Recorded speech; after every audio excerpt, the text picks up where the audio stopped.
নমস্কার বন্ধুরা, আপনাদের আরও একবার স্বাগত জানাই পাবলিক ভিউ কলকাতাতে।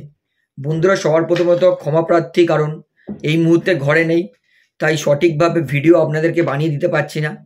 তবে খুবই তাড়াতাড়ি আমি ঘরে চলে যাব এবং আবার সেই যেরকম ভিডিও আপনাদেরকে দিই সেরকম ভিডিও আপনাদেরকে অবশ্যই ডেলিভার করব।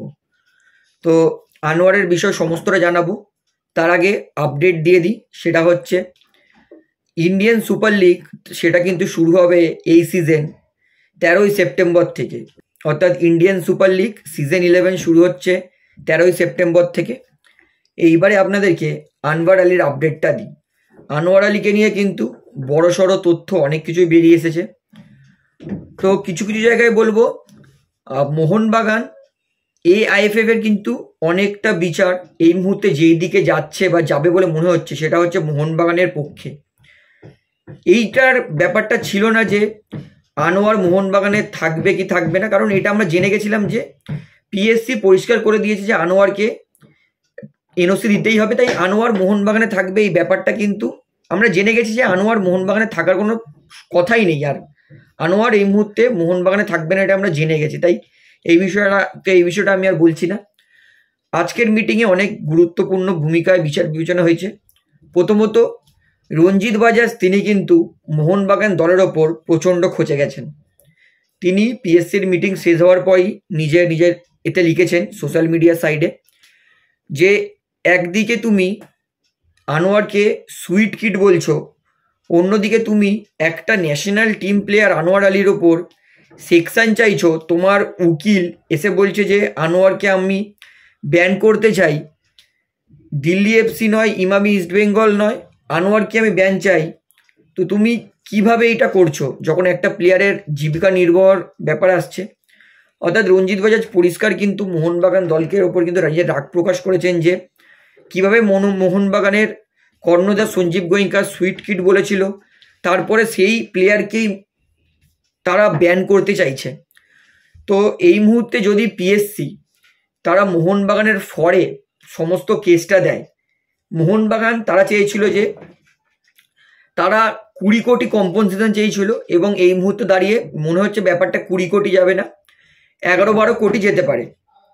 এবং সব থেকে বড় কথা, মোহনবাগান তারা কিন্তু অ্যাপিল করেছে যে তারা দিল্লি এফসি, ইমামি ইস্টবেঙ্গল আর আনোয়ার আলীর ওপর সেকশন এবং কম্পনসেশন চাইছে।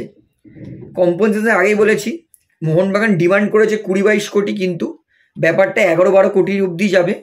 এবং ইস্টবেঙ্গল তাদের কিন্তু ট্রান্সফার ব্যান লাগতে পারে, এবং দিল্লি এফসি তাদেরও ট্রান্সফার ব্যান লাগতে পারে।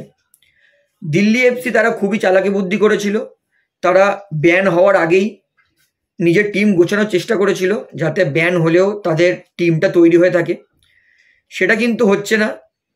AIFF পিএসসি তারা কিন্তু জানিয়েছে যদি ট্রান্সফার উইন্ডো ব্যান লাগে, তাহলে সেটা এই ট্রান্সফার উইন্ডো নয়, এর পরের ট্রান্সফার উইন্ডো, মানে যেটা হচ্ছে উইন্টার ট্রান্সফার উইন্ডো, তখন থেকে লাগু হবে।